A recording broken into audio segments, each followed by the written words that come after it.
jamais soif. Tout est possible en Jésus-Christ. Rien n'est impossible pour le roi des rois. Tout est possible en Jésus-Christ. Rien n'est impossible pour le roi des rois. Tout est possible en Jésus-Christ. Rien n'est impossible pour le roi des rois. Il dit frappe à la porte de ton cœur si tu entends ma voix. Ouvre-moi la porte, je s'ouvrirai avec toi. Il dit, je suis le chemin, la vérité et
moi la porte, je souperai avec toi.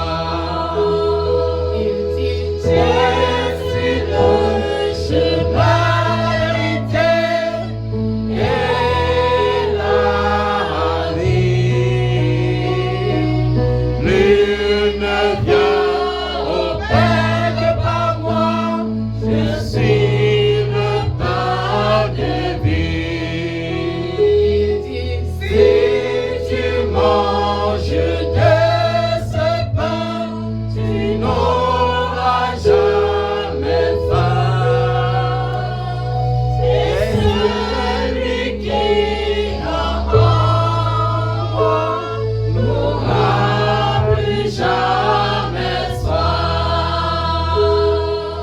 Tout est possible en Jésus-Christ. Rien n'est impossible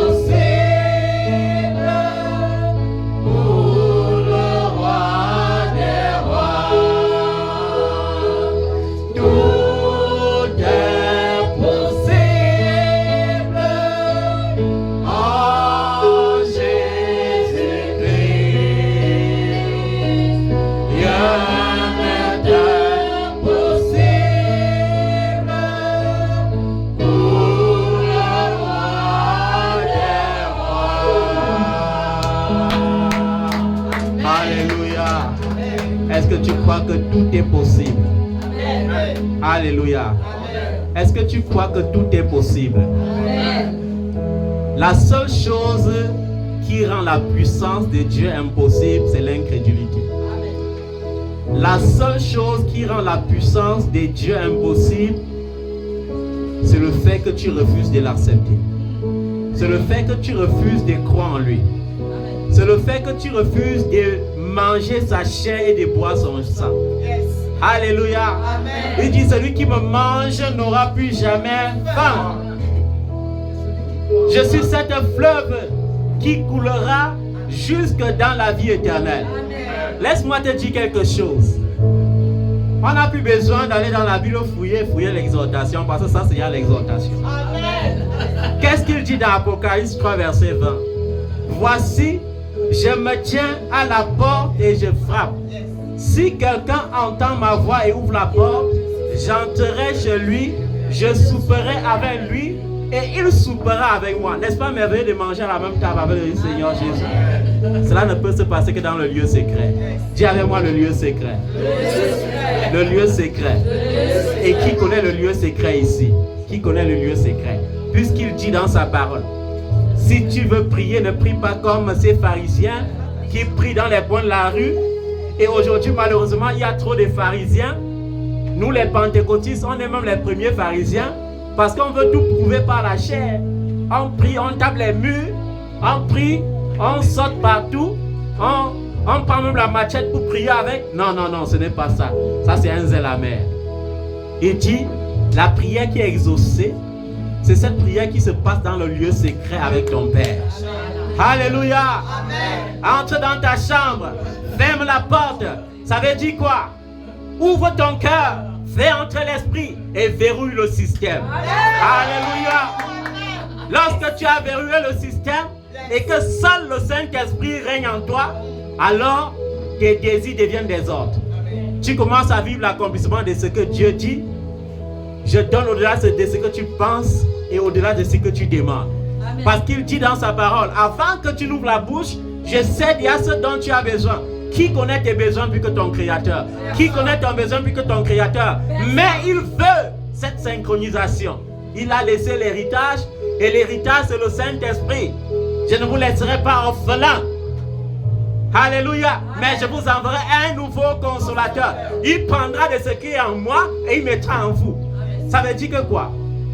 Lorsqu'on dit cherche premièrement le royaume des cieux et sa justice, et par-delà cela, tu auras toute autre chose. Ça signifie quoi? Je dois satisfaire les désirs du Saint-Esprit. Si je ne peux pas satisfaire, ça veut dire que je ne suis pas à l'écoute. Et c'est ça qui arrive à certains pentecôtistes. Trop de bruit, Dieu répond, ils n'ont plus le temps d'écouter parce qu'ils sont tous en train de crier. Est-ce que vous savez que c'est un dialogue entre père et fils? C'est un dialogue entre un père et sa fille. Ton père est attentif, il t'écoute et il veut que vous dialoguiez ensemble. Mais tu es là, tu grondes Dieu. Tu grondes Dieu. Seigneur, je veux le mariage. Il dit, ma fille, mon fils, voilà la femme de ton cœur. La femme que j'avais prévue pour toi. Mais parce que tu es toi en train de dire, Seigneur, je veux. Vous savez, les incrédules sont tous en train de répéter la même chose. Alléluia. Un incrédule peut répéter la même chose pendant 1 heure de temps. Sa prière est stagnante. Ça dit la même chose. Et c'est une preuve d'incrédulité. Comme aujourd'hui, une de mes sœurs, selon la chair, m'écrit. Parce que quand tu les demandes Jésus, ils disent que non, on va aller catholique. Mais lorsque ça brûle, on revient. Papa, tu sais que. Et maintenant, tu lui dis, bon, qu'est-ce que tu veux? Je veux que ma prière soit exaucée. Cela est possible si tu as Jésus d'abord. Parce qu'on n'a pas dit qu'il faut seulement croire. Tu crois en qui? Il faut d'abord croire, mais croire en qui? Alléluia. Dès que tu as Jésus, si tu crois, il a donné la réponse. Vrai ou faux? Est-ce que Dieu est infidèle vis-à-vis de sa parole? Il est fidèle. Dieu ne travaille pas avec tes sens. Dieu ne travaille pas avec ton cerveau. Cesse de casser la tête. Papa, vous faites comment souvent là pour mémoriser la parole de Dieu? Non, on ne mémorise pas. Il a dit, ça va être écrit sur les tablettes de chair et non sur les tablettes de pierre. Amen. Alléluia. Ça va être écrit où?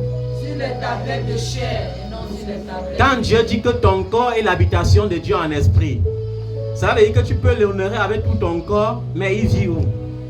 Dans ton cœur. Alléluia. Amen. Quand on parle de maison, c'est le cœur. C'est pourquoi la Bible te dit, prends soin de ton cœur, plus que les autres parties de ton corps. Parce que c'est de ton corps que viennent les sources de la vie. Alléluia. Amen. Le lieu de combat, c'est dans ton cœur. C'est dans ton cœur qu'il y a des émotions négatives. C'est dans ton cœur qu'il y a des émotions positives. C'est dans ton cœur qu'il y a les mauvaises ou les bonnes pensées. C'est dans ton cœur qu'il y a la convoitise. Alléluia. Quand on parle même du péché, on dit que le péché ayant été conçu où dans le ventre? Dans le cœur. Le cœur enfante maintenant quoi? La convoitise. Et la convoitise engendre le néant. Parce que tout ce que tu convoites ne peut engendrer que le néant. Tout est possible à celui qui croit en Jésus-Christ. On n'a pas dit tout est possible à celui qui croit en la nature. Non, ce n'est pas une philosophie. On n'a pas dit tout est possible à celui qui croit en une philosophie. Tout est possible à celui qui croit en Jésus-Christ. Parce que Jésus-Christ est le chemin, la vérité et la vie.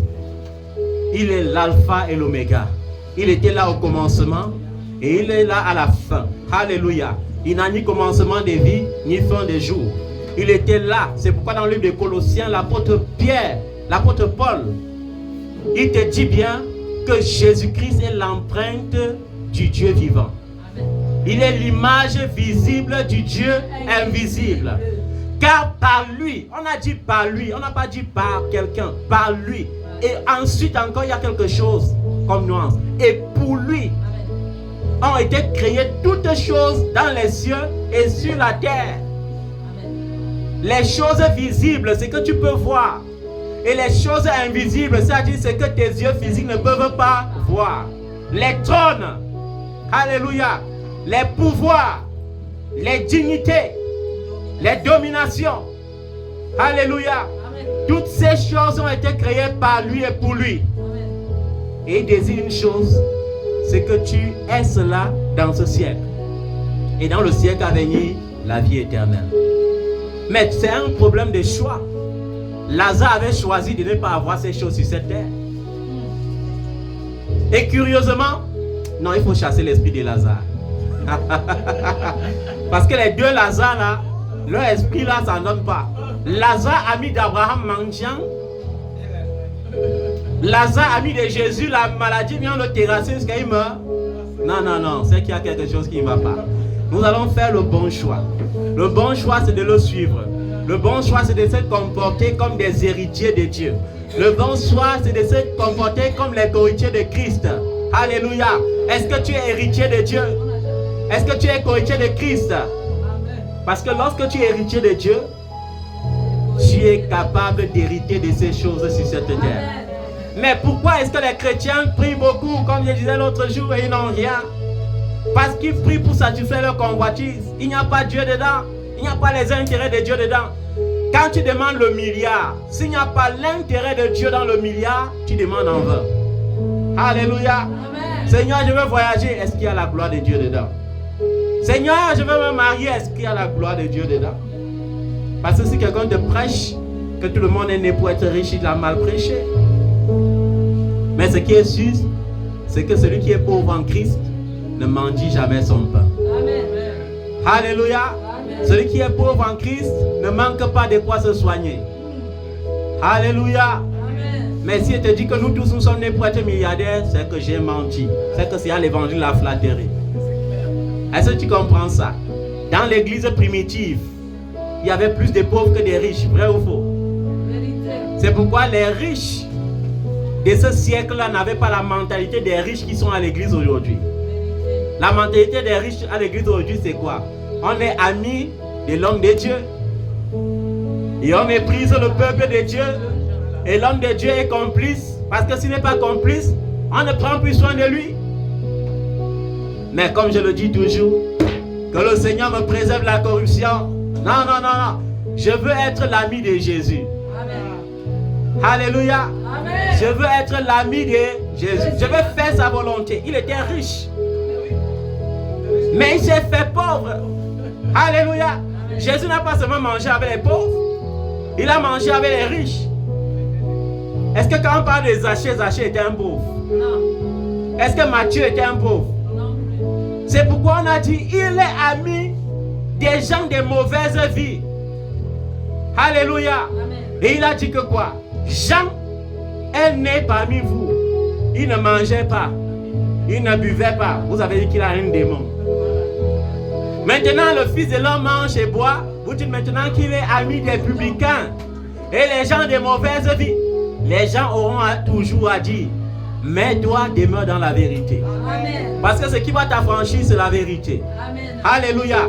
Mais si on dit que tu es mauvais alors qu'en réalité tu es mauvais, tu auras quoi à gagner par la suite? Rien du tout. Alléluia. Celui qui croit en Jésus aura la vie. Celui qui ne croit pas, qu'est-ce que la Bible dit? Il n'aura pas la vie. Mais la colère de Dieu demeure sur sa vie. La colère de Dieu demeure où? Sur sa vie. Je rends grâce à Dieu de ce que nous ayons connu le véritable. Amen. Parce que dans ce siècle, il faut connaître le véritable. Amen. Si tu ne connais pas le véritable, les faux prophètes vont te servir. Alléluia. Tu dois payer la malédiction avec ton propre argent. Dieu a dit que si tu donnes 1 million, tu auras 100 millions d'aimants. C'est écrit où? C'est quel verset biblique? Et quand toi-même tu pas donné, est-ce que Dieu a eu le temps de te dire pour que tu ailles donner? Autre est ce que l'homme de Dieu te dit, et autre ce que Dieu te dit. Qu'est-ce que Jean l'apôtre dit? Jean dit, ne méprisez pas les prophéties. Hein? Mais il faut examiner. Il dit, il faut éprouver les esprits. Éprouver les esprits. Pour savoir s'ils viennent de Dieu ou pas. Parce que les esprits des autres prophétisent aussi. Les miroirs sataniques prophétisent aussi. Et tout ça est biblique. Dans le ministère de Paul, la Bible dit qu'il a rencontré un homme qui faisait quoi? La divination. Et il avait dominé toute la ville. Toute la ville était sous son joug. Alléluia. Mais quand Paul est arrivé, la lumière est arrivée avec Paul. Il s'est senti troublé. Il a commencé à dire, gars, vends-moi un peu de ton Saint-Esprit. Vends-moi ça. Parce que pour moi, il faut que j'ouvre les livres, que je fasse des incantations. Mais toi, tu parles et la chose arrive. Alléluia. Amen. Et pendant qu'il voulait semer l'obstacle devant Paul, Paul lui a montré que nous sommes le feu de Dieu. Dis avec moi, je suis le feu de Dieu. Je suis le feu de Dieu. Alléluia. Amen. Je suis le feu de Dieu. Je suis le feu de Dieu. Le feu de Dieu. Le feu de Dieu. Une menace pour le monde des ténèbres. Une menace pour le monde des ténèbres. C'est pourquoi le jour là, Paul a dit, toi là, maintenant, l'obscurité va tomber sur toi. Amen. Et pendant quelques jours, tu ne verras plus jamais la lumière du soleil. Et la Bible dit qu'à l'instant, il est tombé aveugle, lui le tout-puissant de la ville. Il a commencé à dire que venez me diriger, venez me diriger.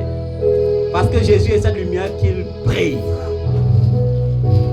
Dis avec moi, Jésus est cette lumière qui brille. Jésus est cette lumière qui brille. Et parce que je suis en Jésus-Christ. Et parce que je suis en Jésus-Christ. Et parce que ma vie est cachée en Jésus-Christ. Je suis né pour briller. Et je serai la lumière dans ma famille. La lumière dans ma génération. La lumière dans les villes. La lumière dans les nations. Je vais briller. Éclairer le monde. Partout où je foulerai mon pied, les ténèbres seront dissipées. Alléluia. Vous voyez, il y a quelque chose de merveilleux lorsqu'on est en Jésus. On dit il est la vie. C'est qu'en dehors de Jésus, il n'y a pas la vie. Il n'y a aucune vie. Parfois, ils me demandent bien même comment les gens font même quand ils n'ont pas Jésus. Comment ils gèrent ça? Comment ils gèrent dans un monde aussi dangereux? Ils gèrent ça comment? Bon, ils jonglent avec la boisson, après ils se réveillent, ils ont le même problème.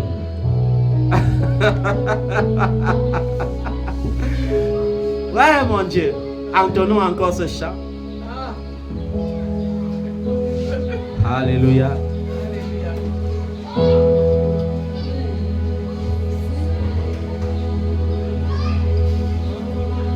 Tout est possible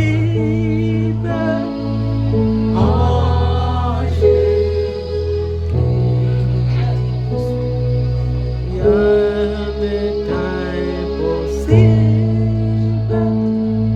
pour le roi des rois. Tout est possible en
rien n'est impossible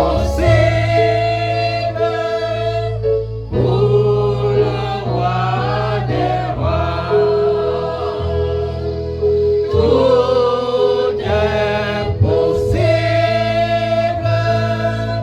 en Jésus-Christ. Rien n'est impossible pour le roi des rois. Est-ce que tu peux acclamer le nom de Jésus? Est-ce que tu peux acclamer le roi des rois? Tu vois que Jésus, en résumé par ce chant, te dit: je t'ai tendu la main. Si tu saisis ma main, alors tu auras la paix. Si tu saisis ma main, alors tu auras la vie. L'incrédulité est la seule barrière pour l'exaucement. La vie de désobéissance est une barrière pour l'exaucement. Tu désires te marier. Alléluia. Mais c'est dans le plan de Dieu. Il a dit, il n'est pas bon pour l'homme d'être seul. Mais c'est à chacun d'accepter. Certains n'arrivent pas à accepter parce qu'ils disent que l'obstacle c'est quoi? C'est l'âge.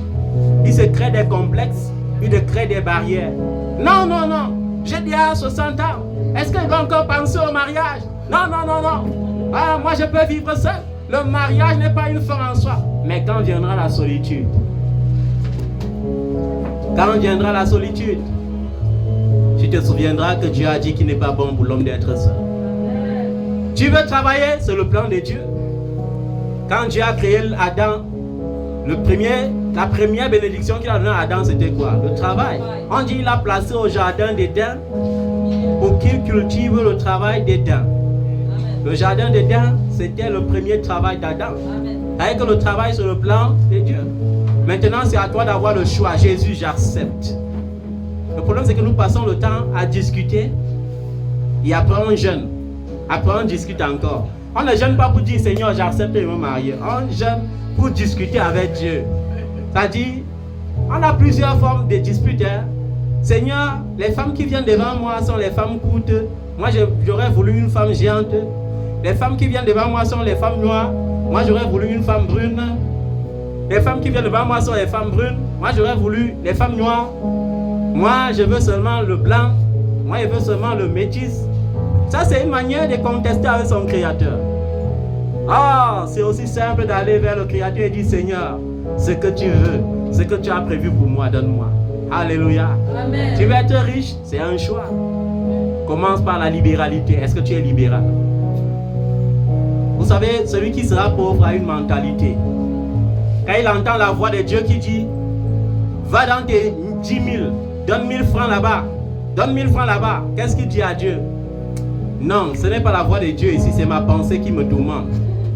Mais je réponds à ma pensée. Laisse quand j'aurai 100 000, je vais donner 10 000. Le jour qu'il a 100 000, il dit à sa pensée, le jour que j'aurai 1 million, je vais donner. Et pendant qu'il pense ainsi, le démon de la cupidité vient maintenant le rendre esclave de la cupidité. Personne ne devient démoniaque du jour au lendemain. Hein. C'est ton péché persistant qui te pousse à être habité par le démon. Quand le démon du mensonge voit que tu mens trop, qu'est-ce qu'il fait? Pour t'empêcher de te repentir, il vient s'installer en toi pour que tu n'aies plus jamais l'envie de te repentir. Alléluia. Quand tu es trop chiche, trop calculateur, le démon de la cupidité dit voilà mon ami. Le démon de l'avarice dit voilà mon ami. Quand tu aimes trop la nourriture, le démon de la gloutonnerie dit que ok, voilà mon ami. Et maintenant, au lieu de manger équilibré, tu manges tout. C'est pour ça qu'on t'appelle le glouton. Tu es l'ami du porc.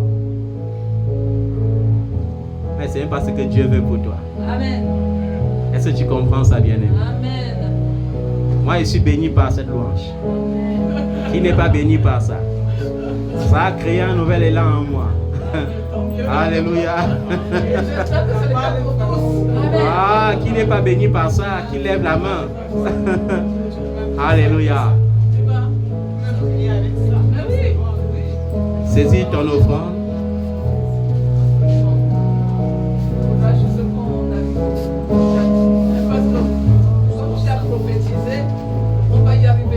va y arriver. Ça, YouTube, Twitter, tous les réseaux sociaux. Jésus-Christ va régner là-bas. C'est l'instrument du diable, mais le diable n'a rien créé. Lui-même, il sait qu'il n'a rien créé. Alors, on va se servir de ce qu'il croit avoir créé. Pas pour le combattre, mais pour lui donner la réponse qu'il attend. Vous savez, le diable lui-même, il sait qu'il a été vaincu. Il attend seulement que chaque enfant de Dieu prouve qu'il est enfant de Dieu. Alléluia.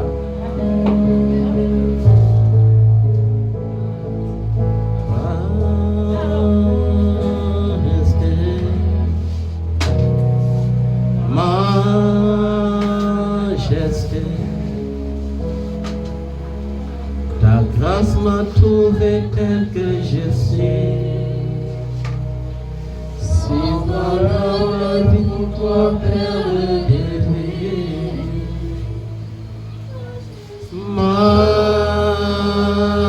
Majesté, Majesté en Jésus. majesté, ta grâce m'a trouvé tel que je suis. Sans valeur, mais pour toi, Père de vie.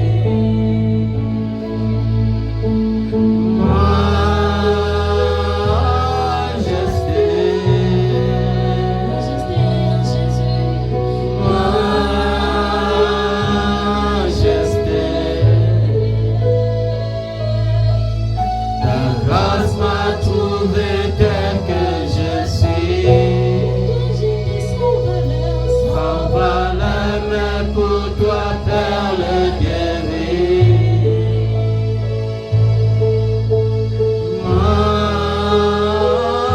Majesté, Majesté en Jésus.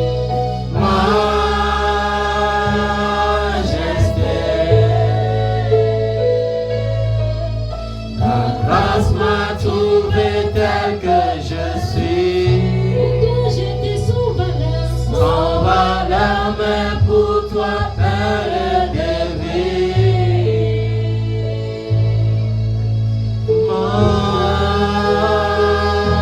Majesté,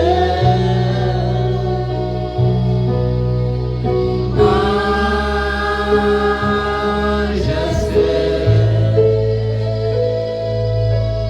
ta grâce m'a trouvé tel que je suis. Sans valeur, mais pour toi, perle de vie.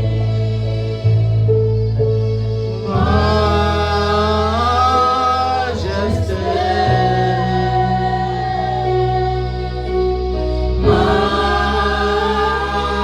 majesté,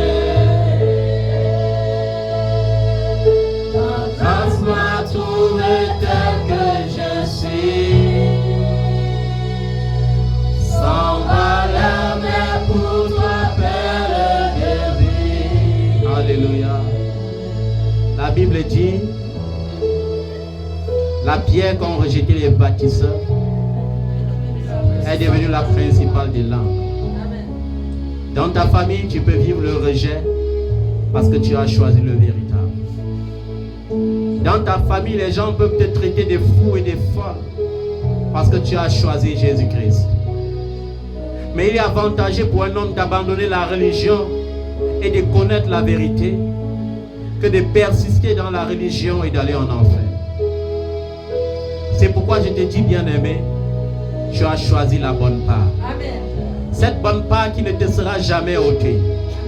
Cette bonne part qui te donnera la vie éternelle. Amen. Laisse-moi te dire une chose. Il n'y a rien qui change plus que l'amour. Et l'amour que Dieu nous communique n'est pas l'amour des hommes. L'amour agapé n'est pas l'amour plutonique. C'est un amour qui donne sans condition. C'est un amour qui console et qui écoute sans préjugés. Notre Père Céleste est amour. C'est pourquoi il nous a donné le ministère de l'amour. Il y avait amour en action. Nous allons démontrer aux humains que l'amour ne consiste pas en parole, mais en action et en vérité. C'est pourquoi par cette organisation née de Jésus-Christ, nous allons changer cette nation. Nous allons changer les nations en Afrique. Nous allons changer les nations en Europe. Nous allons changer les nations en Asie. Nous allons changer les nations dans les îles. Nous allons changer les nations en Amérique, que ce soit en Amérique du Nord ou en Amérique du Sud. Parce que c'est Dieu qui a créé le monde entier. Et cet amour en nous transformera des vies par le puissant nom de Jésus-Christ. Par le puissant nom de Jésus-Christ. Père, nous voulons te rendre grâce. 1 heure dans ta présence valent que 1000 ailleurs. Nous te recommandons nos vies, afin que nos vies soient devant toi un parfum de bonne odeur, une offrande agréable. Car Seigneur, si nous ne nous sommes pas sanctifiés, c'est en vain que nous élevons nos offrandes. Mais parce que tu nous as justifiés, parce que tu nous as sanctifiés, parce que tu nous as sauvés, ce soir, nous élevons à toi nos offrandes. Prions que tu les sanctifies, que tu les bénisses, que tu les disposes pour ton œuvre, que tu les disposes pour tes tâches, que tu les disposes pour ton règne sur cette terre, que tu les disposes pour ton règne dans les vies, au nom de Jésus-Christ de Nazareth. Amen. C'est dans ta présence qu'il y a d'abondantes joie. Sois béni par la joie du Seigneur ce soir au nom de Jésus. C'est dans sa présence qu'il y a la paix, que la paix de Dieu qui surpasse toute intelligence habite dans tes pensées, habite dans ton intelligence au nom de Jésus. Que la paix de Dieu qui surpasse l'intelligence brise les barrières devant toi, brise les obstacles devant toi, que les montagnes de la vie deviennent des vallées devant toi, que les portes qui étaient fermées s'ouvrent, que là où les autres ne peuvent pas passer, que tu passes, parce que tu es instoppable en Jésus-Christ. Tu es instoppable dans le roi des rois. Que les portes des bénédictions spirituelles que tu attendais se manifestent au nom de Jésus. Que les portes des bénédictions matérielles que tu attends et qui est dans la volonté de Dieu se manifestent maintenant par le puissant nom de Jésus-Christ. Majesté,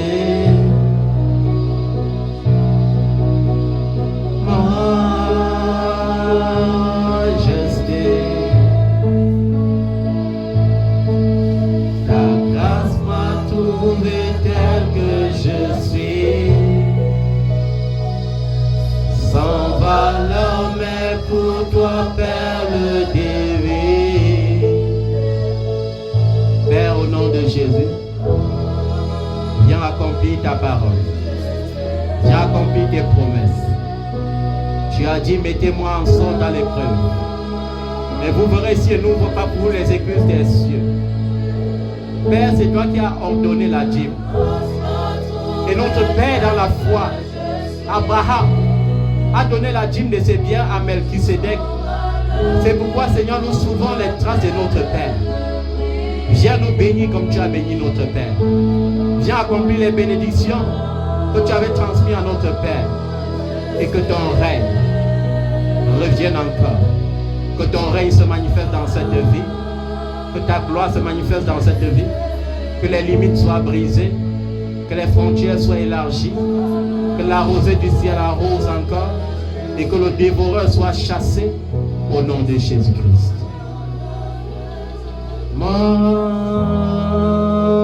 Majesté, majesté,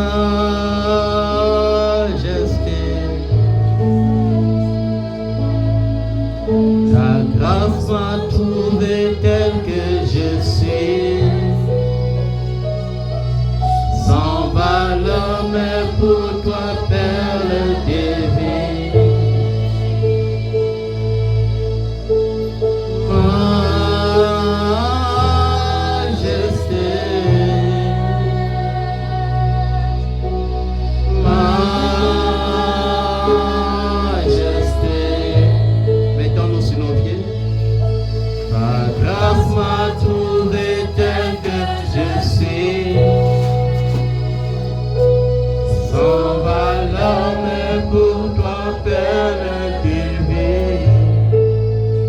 De Dieu soit sur ta vie.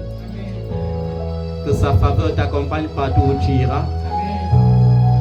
Que sa protection soit sur toi, sur toute ta postérité, au nom de Jésus-Christ. Que tout moyen de locomotion que tu emprunteras soit marqué par le sang de Jésus. Que les anges de l'Éternel reçoivent les instructions de la part de Dieu et qu'ils campent autour de toi pour t'arracher de tout danger. Au nom de Jésus-Christ de Nazareth. Parce que tu as vécu dans l'obéissance. L'obéissance qui vaut mieux que le sacrifice. Alors que l'Éternel, ton Dieu, te récompense. Tu es venu peut-être avec un cœur troublé. Rentre avec un cœur paisible. Rentre avec un cœur rempli de paix. Tu es venu étant dans l'incertitude. Va maintenant étant confiant. Car le Dieu que tu sais te bénira certainement. Au nom de Jésus-Christ de Nazareth. Acclame le nom de Jésus.